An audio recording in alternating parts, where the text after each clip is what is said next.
Swayam Prabha. Digital India. Educated India.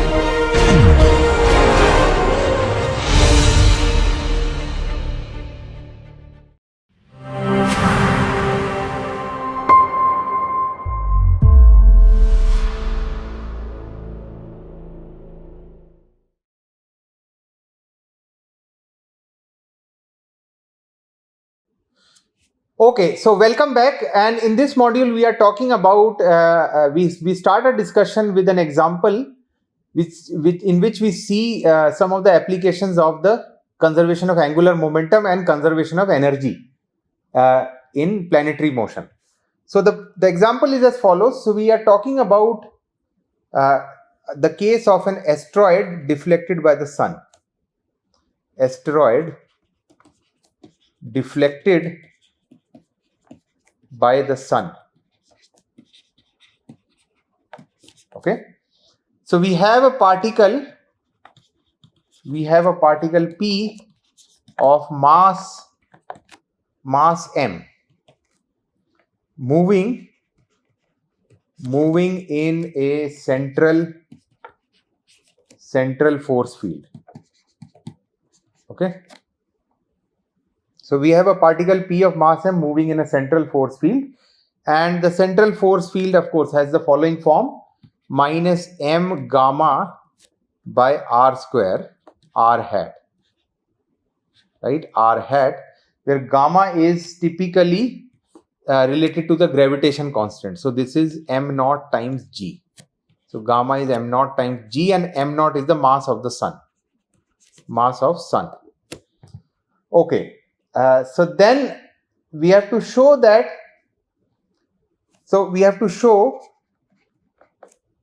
that the bounded and the unbounded orbits are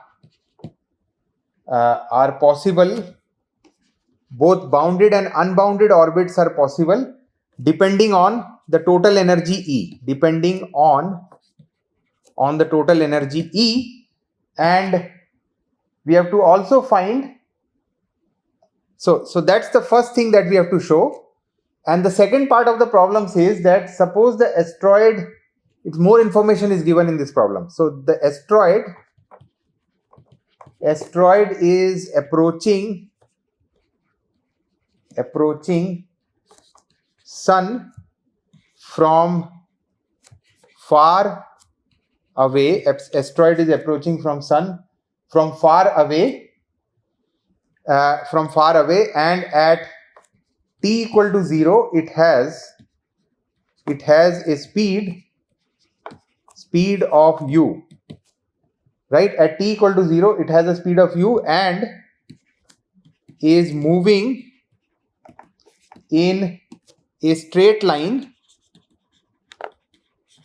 It's moving in a straight line whose perpendicular distance from sun is p, right? So we have the sun here sitting at the origin O, and we have a planet P which is approaching in a straight line, and the perpendicular distance of the planet P from the sun is small p, right? So that is the information given. Now what we have to do is we have to find the equation satisfied by the apsidal distance, the equation of the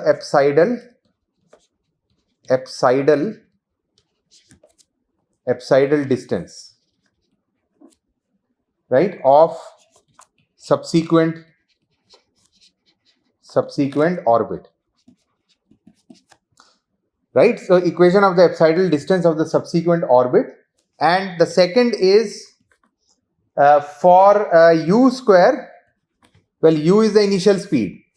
So for u square equal to 4 m naught g by 3p, we have to find the distance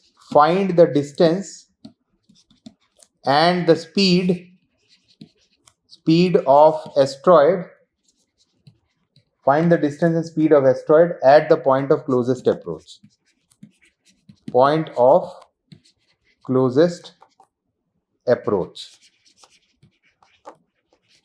Okay, so for u square equal to this value, find the distance and speed of the asteroid at the point of closest approach. Okay, so now let us start this example by showing that the potential of the system, the total potential of the system V star is the potential given by the central force field, which is minus gamma by r. Well, we integrate the central force field, we integrate, and we get the potential VR.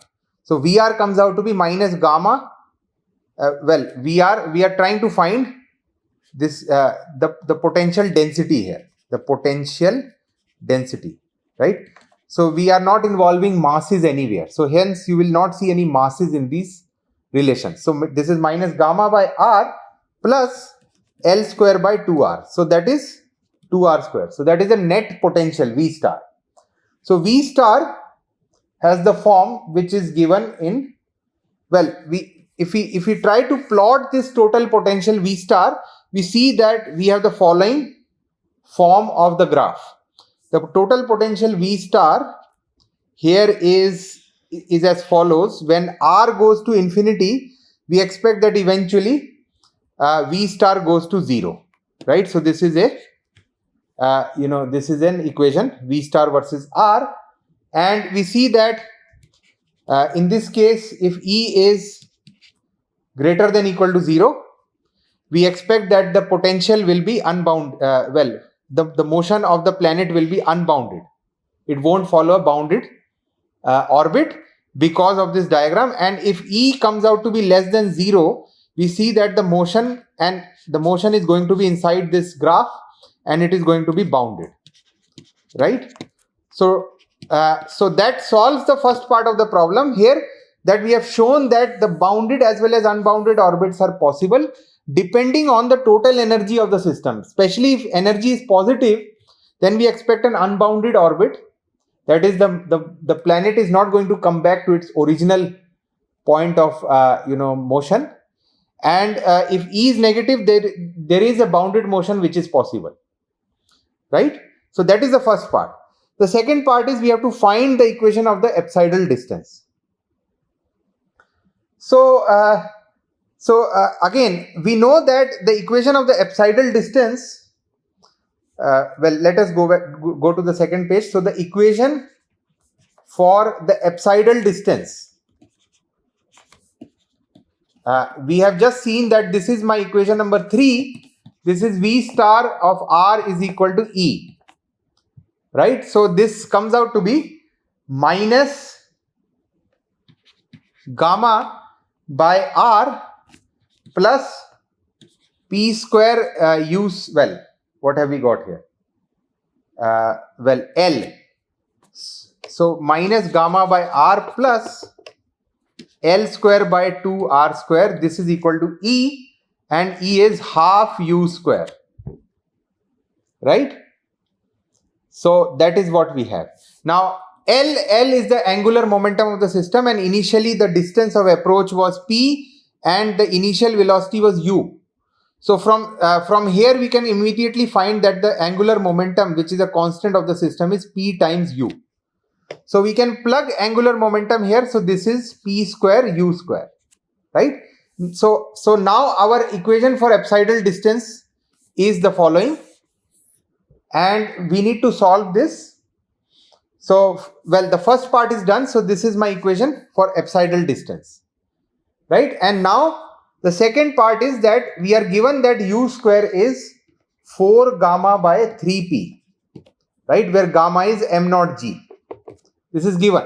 So we plug it into our apsidal distance equation here, and we see that our new equation is modified as follows. So we get that this is 2r square plus 3pr minus 2p square, and this is also equal to 0, right? And what we have is the distance.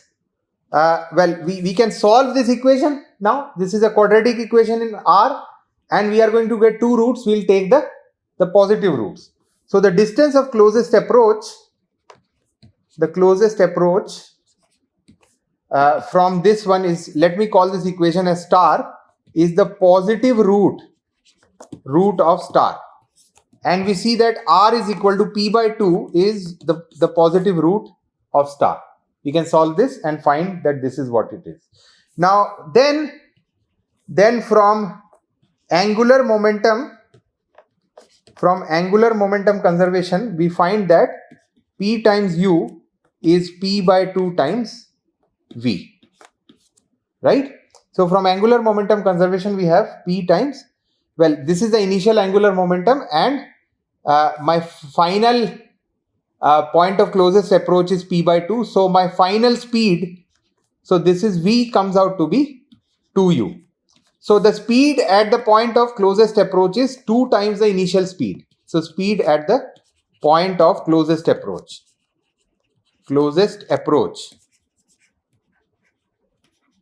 okay, is 2 times u. Okay. So that is what we have. So then that is what we have. So that completes the problem. So now let us try to rederive our path equation in a more convenient form. So what are we trying to discuss? The path equation. The path equation, or the equation of the trajectory. The equation of the trajectory here. So we are going to, so our trajectory is given by the radial coordinate r, and r is a function of t. So now let us define or let us consider a new variable u, which is 1 over r, right? Let me write r in this form so that we don't confuse it with gamma. So u is 1 over r. So now r dot is ddt of 1 over u, and from here we can find that this is also equal to minus 1 over u square du d theta times d theta dt, just using chain rule. And then we see that d theta dt is nothing but theta dot, and 1 over u square is nothing but r, so this is negative r square. So what we got is negative r square theta dot du d theta, right?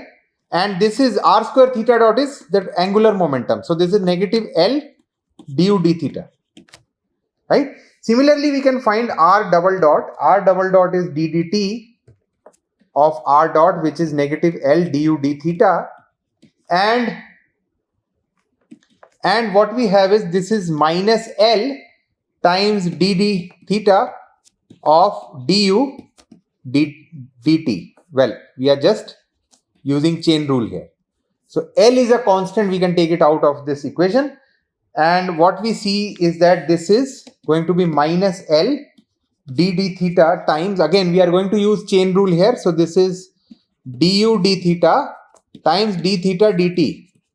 Again d theta dt is theta dot, and after all these simplifications and manipulations, we finally get that this is negative L theta dot times d 2u d theta square. Okay, why are we doing all this? Because we are going to substitute these two values in our path equation. We see that, well, there is one more relation before we move ahead. So let me call this as A and let me call this as B, and then there is a C here.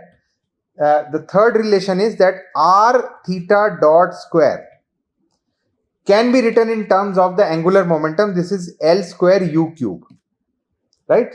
Please look at the notes in the previous slide and check that this is indeed the case. And from here we see that, what? We see that the Newton's, well, we go back to our Newton's laws of motion. What are we getting? What have we got? I'm just trying to find the Newton's laws of motion here. We are going to consider this one. this particular equation, this one, the first law here. So from the first law, we divide by m throughout. So from the first law, we get that r double dot minus r theta dot square is equal to f of r, right? So we get that this is minus L square u square d2u by d theta 2 minus L square u cube, right? So this is equal to f of 1 over u, right? So minus L square u square du d theta 2 is equal to this, okay? And what have we got here is that this is d2u d theta 2, we divide throughout by minus L square u square plus u times plus u is minus f of 1 over u divided by L square u square, right? So this is our new path equation, which is a more convenient form of path equation, or the equation of the trajectory of the planet that we are going to use. This is directly derived from the Newton's law along the radial coordinate. Okay. Notice the path equation typically, notice that this path equation is in general, it's a non-linear equation because of the right hand side, right? But if our right hand side, the term small f, is following an inverse square law, or it is a central field, or has an inverse square law, then this path equation turns out to be a linear equation, right? So what have we said just now? So let me call this path equation as number 4 here. So 4 is non-linear equation, but linear only for inverse square law. Linear only for inverse square and inverse cube law. Okay. So 4th is non-linear, but linear only for inverse square and inverse cube laws. Okay. So then what we have is that the initial conditions, we see that the path equation is a second order equation. So we need two initial conditions for solving this path equation, namely initial condition on u and the initial condition on du d theta. So typically we need u and du d theta at t equal to 0, and let's say this is at some value of theta, which is theta equal to some alpha. Now typically du d theta is not given. See, u is 1 over r, so r is given at t equal to 0, but du d theta is not given. So we need to change this condition du d theta in terms of r, right? So we know that du d theta is nothing but, this is nothing but comes out to be minus r dot by L, right? Replacing u by 1 over r, we see that du d theta is minus r dot by L. So r is known and L is known. So the initial conditions can be found in terms of r dot and L. Okay, so let us look at a particular example on how to utilize this path equation. Okay, so the problem is, again, let us use a new page because the problem is long here. The problem says we have a satellite ship, or we have a satellite which is moving in a straight line,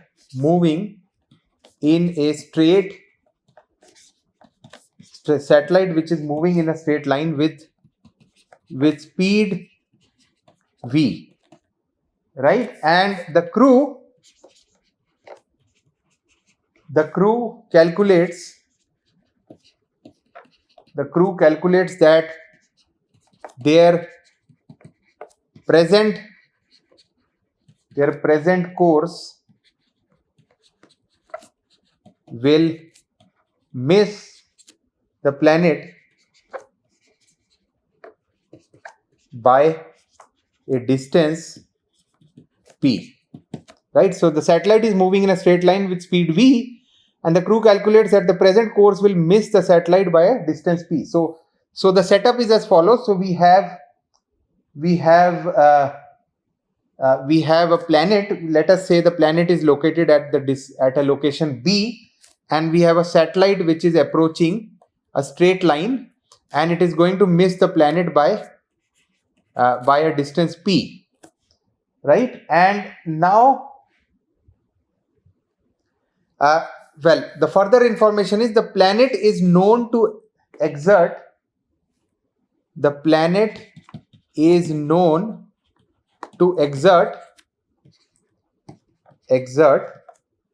a force. The planet is known to exert a force F, which is given by minus m gamma by r cube r hat, right? So the planet is known to exert a force which is this on any mass m in its vicinity.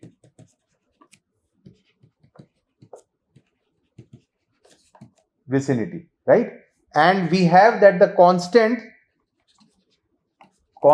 gamma is given by 8 p square v square by 9, right? And we need to show that the satellite ship will get a free tour. Well, I'll just explain what this wording means.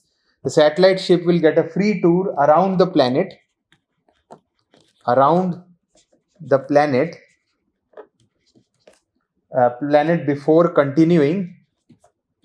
before continuing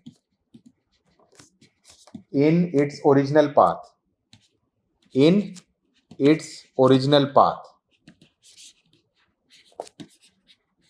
Right?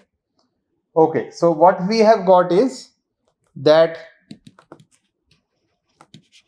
we have B and we have a satellite P, and what we get is that, let us say that this is our baseline or theta equal to 0 line, and the satellite is moving to the left. It is moving, let's say, with some speed v, which is given in the problem, and we have to show that the satellite is going to get a free tour, which means it is going to revolve around the planet. It is not going to be deflected, and after revolving, it is going to continue in its original motion, which is along the straight line as it was earlier. So this is what we have to show, as the problem says. Okay. So now let us see what the problem has given us. The problem has given us the central force field F of r, which is given by minus gamma by r cube r hat. Right? So I have written it in form of force density. And what we have is that F of 1 over u is minus gamma by, well, this is what? Minus gamma by u cube, and f of 1 over u is minus gamma u cube, and what we get is that L is, the initial L can be found, the angular momentum can be found from initial conditions. So L is P times V. P is the perpendicular distance of this satellite from the planet, and what we have is, we can write down, we already have F, we already have L, so we can write down the path equation. So the path equation is du, the second derivative of u with respect to theta, plus u is equal to F of 1 over u, which is minus gamma u cube. Well, the path equation is what? The path equation is F with a minus sign here. Okay. So this becomes plus. So plus gamma u cube divided by P square V square. Okay. So P square V square, and I think there is a division by u square as well. because this is L square U square. Okay, so then this becomes, we see that gamma, we can substitute the value of gamma here because gamma is already given. So gamma, once we know this value of gamma, we can rewrite this path equation. This is to be u theta theta plus u by 9 is equal to 0. Okay. So we have just simplified everything, plugged in the value of gamma, and this is what the equation is given us. Notice, interestingly, that for this central field, the path equation has interestingly reduced to a linear equation, right? And we can immediately solve this linear equation to see that this is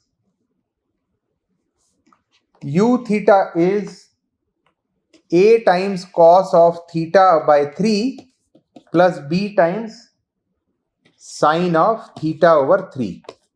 Okay, so u is this. Okay, so we have just solved the path equation. Okay, so then at t equal to 0, we have that, well, we need to find all these constants a and b, right? The path equation is still not solved. Notice that at t equal to 0, the satellite is at a far away distance. This r, this is the r, the radial distance of the satellite from the planet is at infinity, right? So at t equal to 0, we have r is at infinity, or alternatively u is 0, right? And then from here we see that we can immediately find that a is 0. If we plug in this condition, we can also say that at t equal to 0, theta is 0. Why? Because well, it is not 0, but theta is pi. Why? Because the planet is moving in the anti-parallel, or it is moving in the direction anti-parallel to the x-axis. Okay, so theta is pi, and then what we got is a is 0. So then also this is one condition, u is 0 at t equal to 0, and du d theta at t equal to 0 is minus r dot by L, and minus r dot is nothing but minus of minus v. R dot is the velocity which is moving in the opposite direction of the convention. So minus v divided by L. L is pv, so we get that this is 1 over p. So du d theta at t equal to 0 is 1 over p, and from here we get that the second constant b is 3 over p, using this second information. So then our path equation tells us that u theta is 3 by p sine of theta over 3. Okay.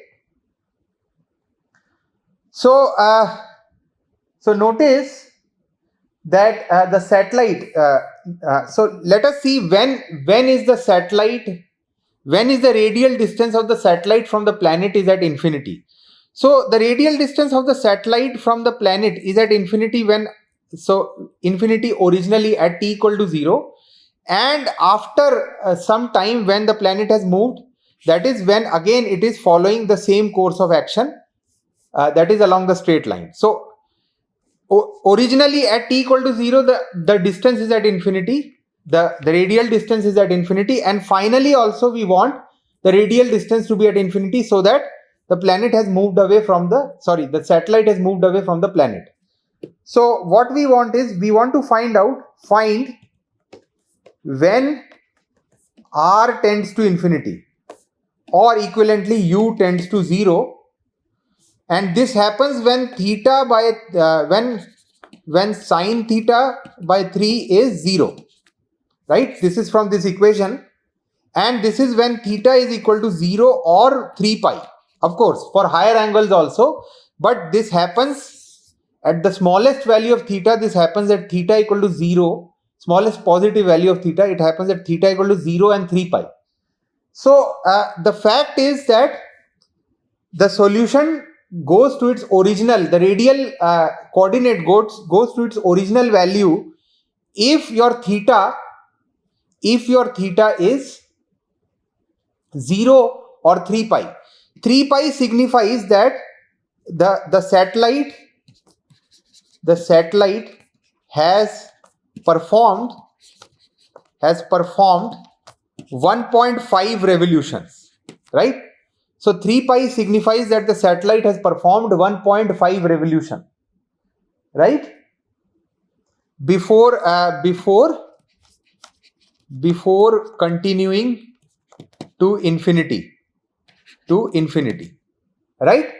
So what does 1.5 revolution means? That if we start counting the revolution, it is exactly the motion that I have shown in this diagram, the 1.5 revolution, right? And that completes the problem. That is, we have to show that the satellite gets a free tour around the planet before moving on to its original path, that is the straight line, right? And well, is there anything else in the problem? We can further find the speed. We can further find the speed at, let's say, the point of closest approach. Where is the point of closest approach? The point of closest approach is here. This is where the point of closest approach, where the distance is p by 3, right? The point of closest approach is when r is, so point of closest approach, this is when r is minimum or u is maximum, right?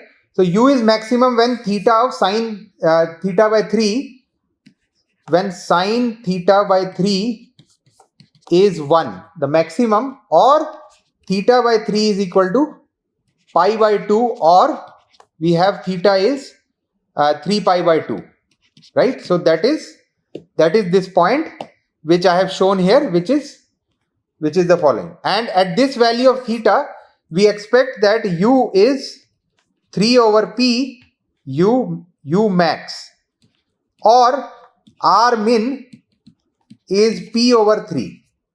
That is what I have shown in the diagram. And from here we can find, using conservation of angular momentum, we see that the final, let's say, the velocity of the closest approach is vc, and this is equal to the initial momentum, which is p times v. So which means that vc, or the velocity of the closest approach, is 3 times v, or the velocity of the closest, or the velocity of the satellite at the point of closest approach is 3 times the velocity at the original point of approach. So that completes the entire details about this problem. And in the next module, I'm going to talk about orbits which are slightly perturbed from their circular shape, or the so-called nearly circular orbits. Thank you so far for listening. Thank you very much.